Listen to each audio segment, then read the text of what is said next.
Welcome to the More You Know Co., bringing you conversations with insightful and fascinating people around northern Colorado.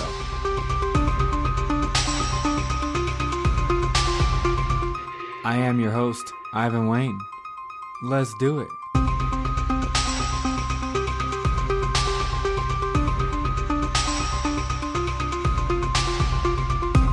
We like to plan out college majors, career choices, have a 5-year plan, a 10-year plan, but honestly, life rarely seems to fold out the way we intend it to.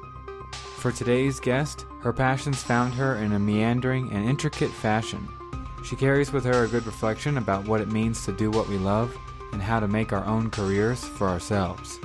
I present to you, Lenina Olivas.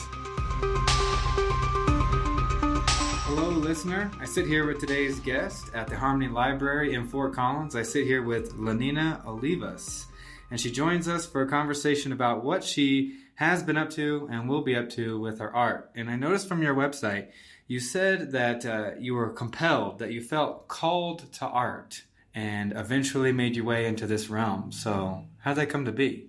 Well, thank you. Thank you for checking out my website. I started this journey actually as the model. So I was the figure model for the artist. I modeled for artists, I modeled for photographers, I did print ads, and I did other various art things. So I did that for about 3 years. And while I was there with the artist, I would listen to them talk about art. I would listen to them talk about light and dark and shadows and colors. And I just started to pick up the language of art.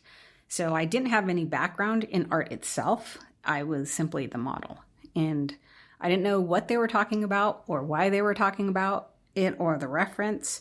And then when I decided to go on the other side of the canvas, then I started to recall everything that those artists were talking about over the 3 years. So that's how I got called to art. How did you begin to be a figure model? I don't feel like this is something that people just happen to say that's in their repertoire. Well, that's also a funny thing that you asked. I'm actually just starting to write a book about my experience as a model. I will say the very first time I ever heard about a figure model was when I was watching a sitcom when I was a kid, when I got home from school. It was called What's Happening. And one of the boys, he saw an ad to become a figure model.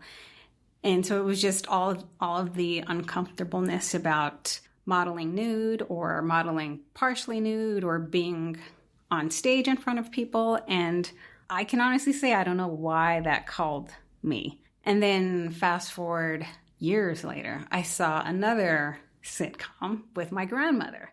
I don't know if you even know or remember the sitcom Golden Girls. Oh, yes, it's a classic. There's a lot of memes about that now. So in this one particular episode, 3 of the ladies that were very mature were modeling for an artist by the name of Laszlo. And so it just really intrigued me because, of course, nobody I knew was ever a figure model. Nobody I ever met or spoke to or saw. It was just something that seemed really cool. So I thought that would be really cool to do. And did you didn't walk into that full time? What were you doing while figure modeling at first? At first, I got into figure modeling. I had just had my 3rd surgery. So there really wasn't a lot I could do. And I was in that recovery stage. And I just happened to come upon modeling. And it was actually the perfect time because I was trying to figure out if I wanted to continue in political science, which is what I'm trained for, or if I wanted to change completely. And so in this time, I was figuring out who I was, and I was also healing. So it was just at a very perfect time in my life. It worked well. And how was that experience for you, figure modeling, compared to what you thought it was going to be like? I actually had no expectations. I had no idea what I was getting into. Like, I literally was just nervous. Like, I was in the... Well, I think anybody would be. I was in the dressing room and my knees were literally shaking. And I stopped And I looked at myself and I said, well, this is what you wanted. And here we are. So you can turn back and you can walk out, or you can walk up on the stage under the unforgiving lights and being surrounded by artists with mirrors all around. And I chose to get up on the stage. Right. It's strange because for many people, when you think about being partially nude, or even just still for a long period of time in front of a group of people, that seems painful, especially if it's longer than like 30 seconds. You know, you're up there for maybe an hour. I'm not sure how long. Terrifying. You're there for 3 hours. Oh, and okay. and so you get, depending on what type of artist you're posing for. At that point, it was for sculptors. So sculptors say, I want five-minute poses, and then we're going to get into 20-minute poses. So you don't even understand how long 20 minutes is to not move until you are not moving for 20 minutes at a time. What happens if you have like a face itch or something? Well, they don't really care about your face. They're really more interested in your body. When you're getting painted and then they're focusing on your face, that's when it's very difficult. And that's something you really have to be mindful about. And your face itching is not, I think the hardest thing I ever had to sit for was my hands being still. That was the hardest thing I ever had. That, and then my feet. And everything else was pretty easy. Because was it just the heightened awareness of, oh, I cannot move, and then all of a sudden it's that reverse psychology of now I want to move? Or when you're sitting in class, when you're driving, you don't even realize how much you're moving. But it's now that you cannot move, then you start to realize, I move a lot. Okay, well, I just need to zone out. So that's what I would do. I would daydream a lot when I was modeling. I would think of a story, a happy story, because then your emotions show on your face. A happy story, and I would just play it, and it would just be, I was usually with dogs or out in a field or some magical fairy tale that just made my light come through on my face. So that helped me a lot. Yeah, it's like a small form of meditation, essentially. Yes. Like, focused thinking and just saying, I need to be very still for these folks for the next 20, 30 minutes or so. Yes, and it's difficult. And standing up for 3 hours is extremely challenging. And not like just standing in one place and not moving versus like walking for 3 hours. It's so different. Mm. And so you modeled and then you left the art industry, but then you said you slowly came back. What pulled you back into the realm? Well, so I was modeling by the second year, I was like, okay, I'm not going to be young forever, so I should probably fall back on my schooling, my education. So then I started teaching political science at a local community college, and it was intense. I mean, political science in its nature is very intense. So I picked up the paintbrush and I went back into the studio, and all of those hours upon hours of listening to artists talk about art now suddenly made sense. And then it all started to come together. How long were you teaching at the community college in political science? 3 years. Yeah. So everything is, I guess, kind of 3 years. And actually right now, this is my third year of being in fine art. Okay. So, and do you say it's an intense subject by nature just because people come in with their political opinions, or no matter the political state of the country, whatever you're going to be talking about in political science is going to be somewhat charged just from the start? yes, it'll be charged no matter what is going on, especially during an election year. For the simplest terms, because my students used to ask me that, or my young students, think about when people prefer cats versus dogs.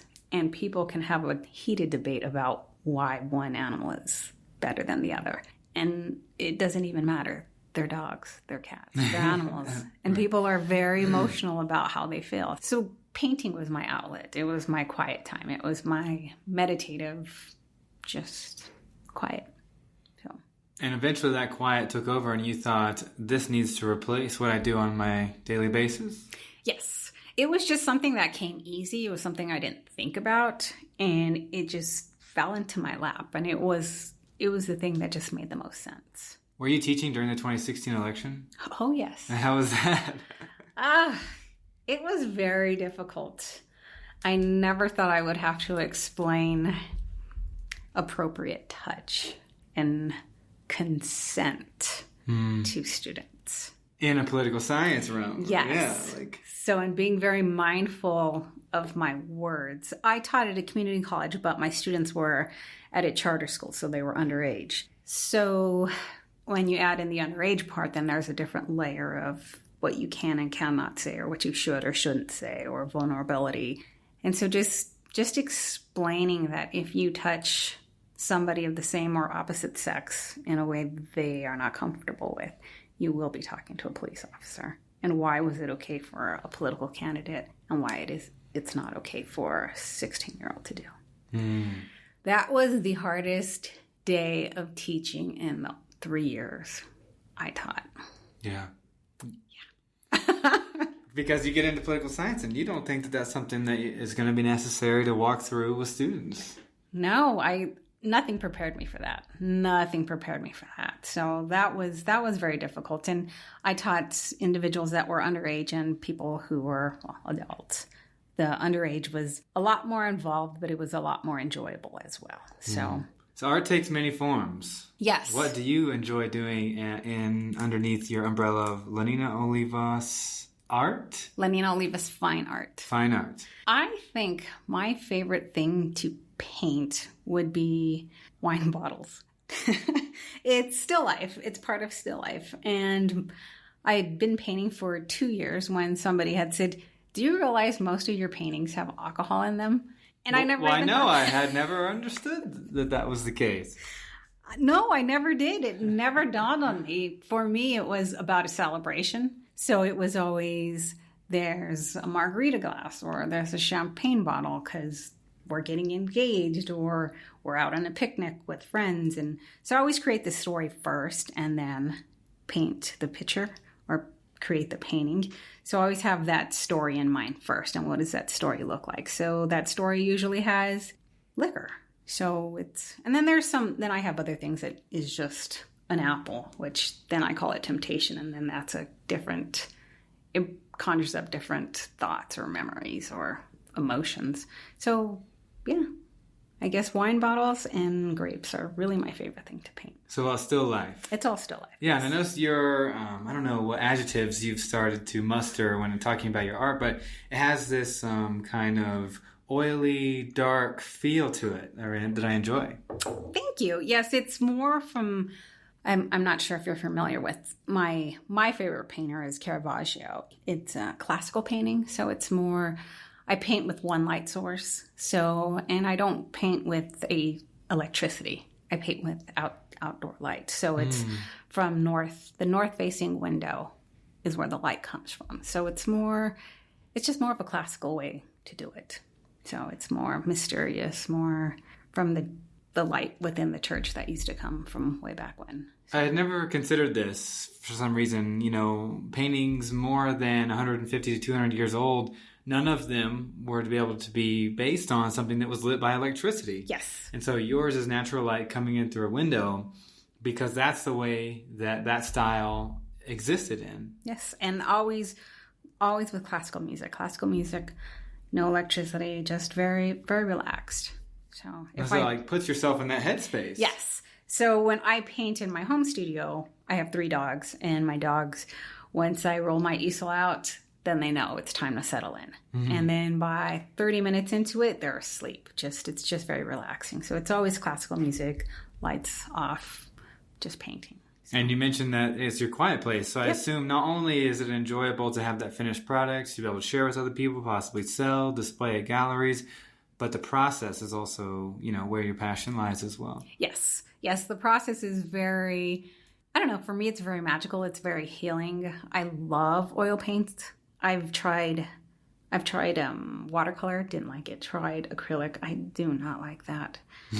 And oil, it's just very viscous. And so when you're mixing it and just the feel, it's just amazing.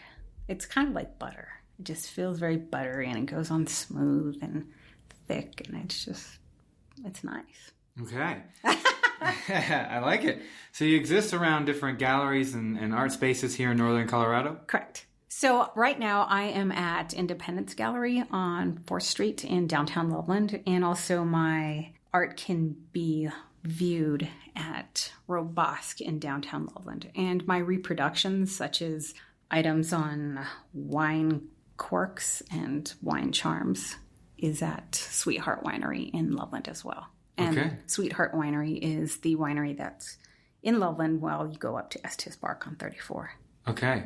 And then you're going to start doing Friday and Sunday events or something like that on some of the weekends up in Fort Collins? Oh, yes. So most Fridays and most Sundays, I will be doing pop-up carts in Old Town Fort Collins at the square. So that will be more of my smaller originals and reproductions. So I've also put my items on oven mitts and pot holders and mirrors and wine charms and wine stoppers.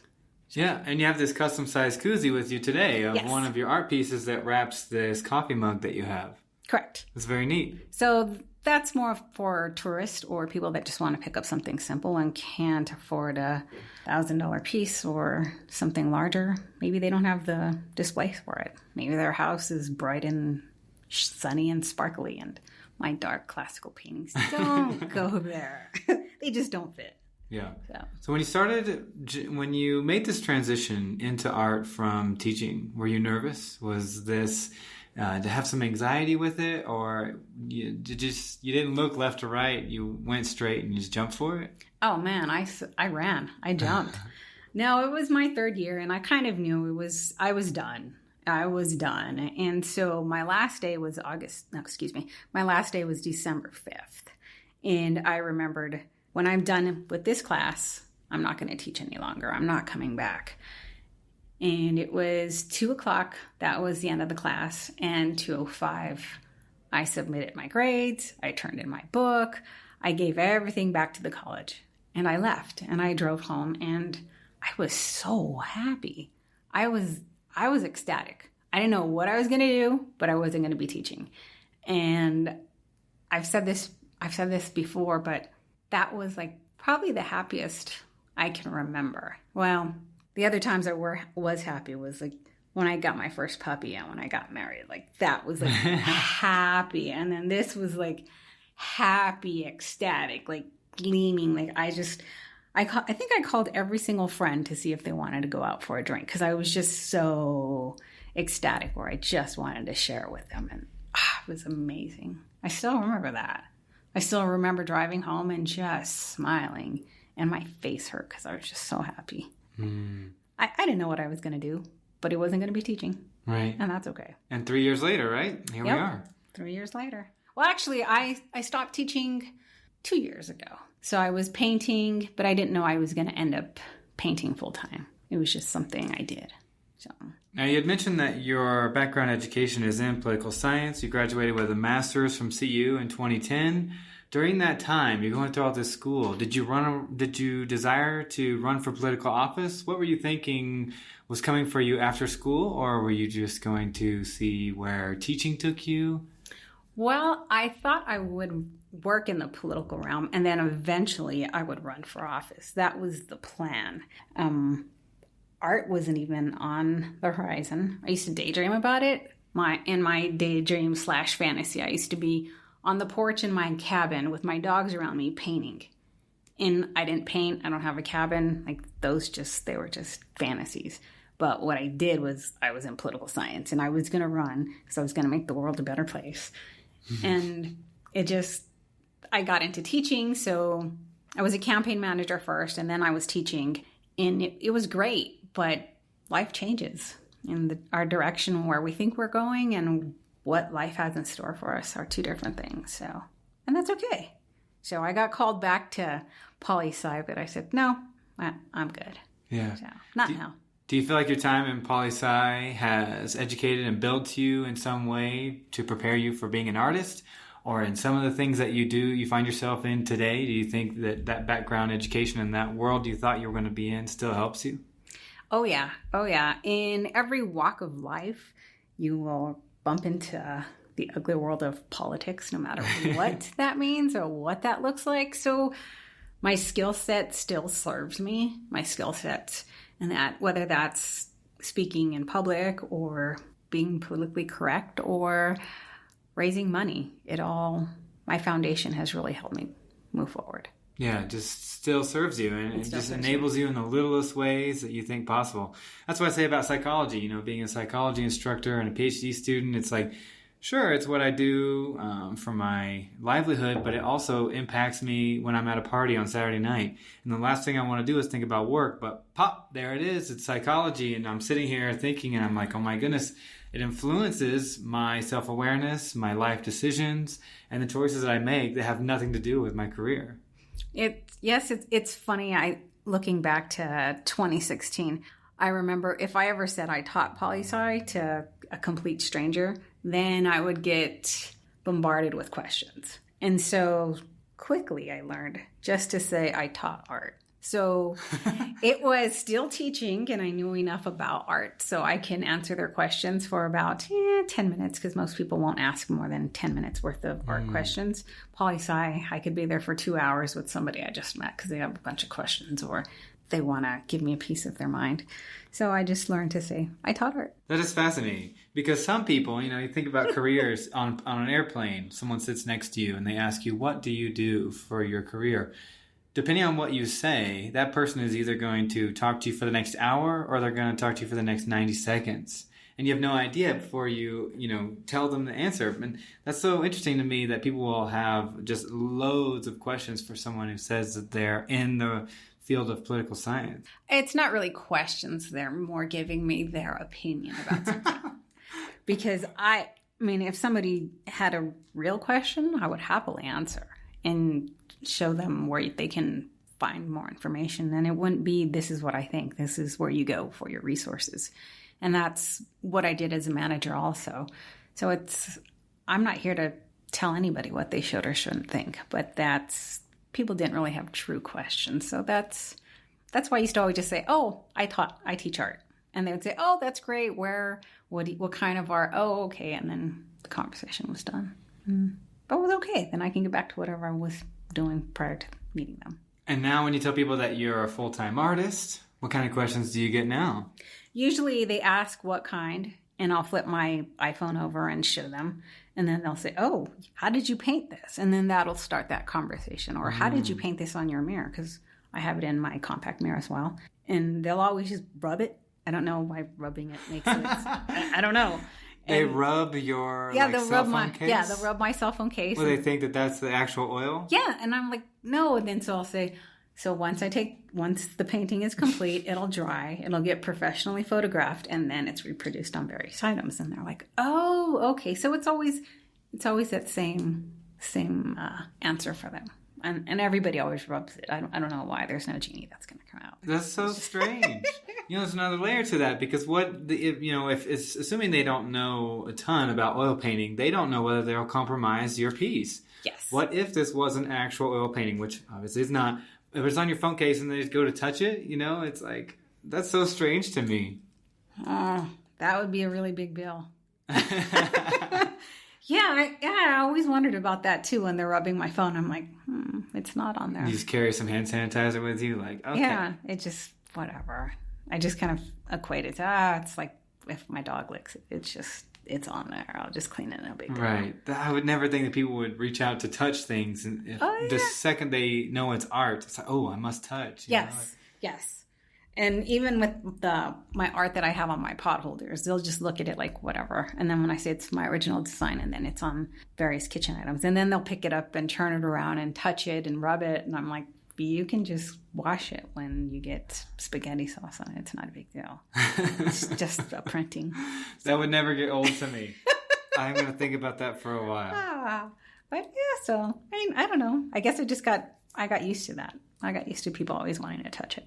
Yeah. So. And so now what do you find yourself thinking about? What are next steps? What's tomorrow bringing for you as an artist? Next steps. So just recently I started selling on Amazon. So I sell on Amazon Handmade. I saw a sponsored ad for that. And I said, let me check it out. And so I had to apply and tell them how I created my art. So I did that. And it said, Amazon will get back to you within 48 hours. So that's great. Okay, that's plenty of time. Now I got other things I have to think about. And in less than 12 hours, they said, we would like you to join us. And I was like, okay, cool. And then I thought, oh my gosh, now I got to figure this out. So I was petrified for 2 weeks. Like, what am I doing? And so I had to figure out how to get all of my information on there. And I mean, like bank stuff and tax codes and blah, blah, blah. And so that was done. And then I had to figure out how to take stock photos and how not to use live versus regular stock and the background color. And it was just a lot. Mm-hmm. And so I'm still figuring that part out. And so far I have 4 items on Amazon Handmade. So there'll be other things, but it's just the learning process of Amazon itself. It's just so big. Have any of them sold? Yes. Very so cool. First one sold in less than 24 hours. And I was ecstatic. I just got back from class and my phone beeped. And so I picked it up and looked at it and it said, sold, congratulations. And I was so excited. I remember I was at a stoplight, excuse me. And I was like, yeah, I sold something. And then the realization came, oh my gosh, now I got to figure out how to ship it. And so that was a different layer of figuring stuff out. So it's been quite the learning process with Amazon. But I'm excited that I got on. I'm not as terrified, but there's just so many different things. Like I got to figure out about sponsored ads, about keywords, about search terms, it's just a lot of different layers. Do you feel like selling and being an artist is a personal venture? Because I guess my follow-up question too, or thought, is it strange to sell to someone you've never met and will never meet? Or do you just think of this as like it's a product, it's a piece of art that you made and they enjoyed enough to buy it? Or, what is that like for you, transitioning to an online system? So being online, I don't know the person or what drew them, so there was no connection. When I've done events and people will say, oh, that goes really well with my kitchen. Most of my stuff is very kitchen-ish. There's a lot of fruit, so it's very kitchen positive. Alcohol? Yes, alcohol containers. is just kitchen stuff. So, that makes sense, but I don't know. I haven't really thought about that yet. I haven't really. It's just a different process going from painting to reproductions of things that you can sell that everybody can enjoy and everybody can afford. Yeah. So it's just a different mindset. I asked selfishly for some insight because as a podcaster, it's a very strange medium. Most of the people who download this show, I don't know who they are. I don't know what draws them to the show. I don't know how they found us, and I don't know what they think of each episode, why they choose to download some episodes versus others. I just see the download charts online, and that's about it, unless they choose to reach out and engage with us on social media, which sometimes they do. But there's this chasm between me, the host, and the listener, and it's just a very strange interaction. And I was thinking, like, man, most of your time as an artist has been in person. You meet them, when you sell the art or when you talk about your art pieces, it's in person. But then now, as you transition online, that may not always exist. Yeah, there's a learning your audience. It really was very apparent this weekend. I do a lot of shows at wineries. I'll be doing one on the 15th of June at Blue Mountain Vineyards in Berthoud. And when I'm there, my items are very wine-centric. So everybody who's at a winery drinks wine and loves the products. Like, of course, I drink wine and I'll get a wine stopper. Because it makes sense. They're drinking wine. I was at an event this weekend and I could just tell by what people were buying that wasn't my audience. So I couldn't make that connection. They were more beer drinkers. Not that there's anything wrong with beer drinkers, but or they were more outdoorsy, like fly fishermen, or there was no connection. And I was like, oh, okay, I couldn't make a connection. So I haven't quite figured out the world of online yet, but I'm just starting. Just starting. Yep, so many moons ahead. Yeah, so that's quite there'll be some learning curves coming. Yeah. I think I'm actually in one. There you go. So if people would like to know more, they want to reach out to you, make contact with you, where can we send people? Okay, so the easiest place to find me would be on Instagram. So I'm Lenina_Olivas_fine_art. And also online at LeninaOlivasFineArt.com. So, or if you Google me, my name is very unique. So I've got 3 pages of stuff about me, which thank you, Google, for reminding me of what I did 10 years ago. 'Cause I didn't remember. So, yeah. So I'm on YouTube saying LeninaOlivasFineArt.com. Okay. So. And we'll put some links to your stuff on social media. Yep, that would be great. Well, thank you very much for your time. Thank you, Ivan. I appreciate it.